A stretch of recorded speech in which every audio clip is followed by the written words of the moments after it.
આજથી અરબો વર્ષ પહેલાં એક વિશાળકાય એસ્ટ્રોઇડ પડ્યો હતો, જેના કારણે પૃથ્વી પર ડાયનોસરનો અંત થયો હતો. અને આપણે બધાને ખબર છે કે ફરીથી આવું થવાની સંભાવના છે. જ્યાં એક બાજુ કોરોના વાયરસથી આખી દુનિયામાં હાહાકાર મચી રહ્યો છે અને બીજી બાજુ એવી ખબર મળી રહી છે કે 29 એપ્રિલ 2020ના રોજ દુનિયાનો અંત થશે. તો મિત્રો, આ વિડીયો ખૂબ ઇન્ટરેસ્ટિંગ થવાનો છે. તો ચાલો મિત્રો, વિડીયો આગળ વધારું તે પહેલાં જલ્દીથી વિડીયો લાઇક કરી, સાથે ચેનલ સબસ્ક્રાઈબ કરી બે લાઇકનને દબાવો, જેથી કરીને મારા નવા વિડીયોનું નોટિફિકેશન તમને મળે સૌથી પહેલાં. શું ખરેખર દુનિયા ઉપર મહાવિનાશનો ખતરો આવવાનો છે? આ હું નથી કહી રહ્યો. હકીકતમાં એવું છે કે આજકાલ સોશિયલ મીડિયા પર અફવા ઉડી રહી છે કે 29 એપ્રિલ 2020ના રોજ પૃથ્વીનું અંત થશે.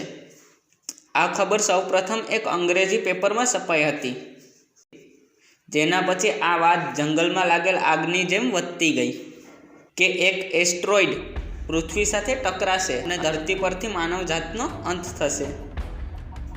જોકે આ એસ્ટ્રોઇડને લઈને સોશિયલ મીડિયા પર ઘણી વાતો બની રહી છે, પરંતુ આ અફવાને નાસાના વૈજ્ઞાનિકોએ ખોટી સાબિત કરી છે અને નાસાએ એક સૂચના જાહેર કરી છે, જેમાં 52768 નામનો એક નાનો ગ્રહ 29 એપ્રિલ 2020ના રોજ સવારે 10 કલાકે પૃથ્વીની નજીકથી પસાર થશે અને કીધું છે કે પૃથ્વીથી 4 મિલિયન દૂર હશે આ એસ્ટ્રોઇડ, જેની ગતિ લગભગ 31,000 કિલોમીટર પ્રતિ કલાક હશે. જોકે પૃથ્વી પર આનો કોઈ અસર થવાનો નથી.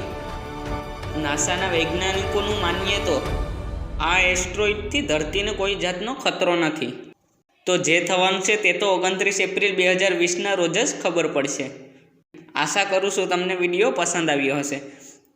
તો બસ મિત્રો, આજના વિડીયોમાં આટલું જ. તો મિત્રો, કેવો લાગ્યો વિડીયો? જો તમને પસંદ આવ્યો હોય તો તમારા મિત્રો સાથે જરૂર શેર કરો અને હા, સાથે ચેનલ સબસ્ક્રાઈબ કરી લો, કારણ કે હું જ્ઞાનથી ભરપૂર અને રહસ્યમય વિડીયો આપણી સરળ ગુજરાતી ભાષામાં બનાવતો જ રહું છું. તમારો બહુમૂલ્ય સમય આપવા બદલ ખૂબ ખૂબ આભાર.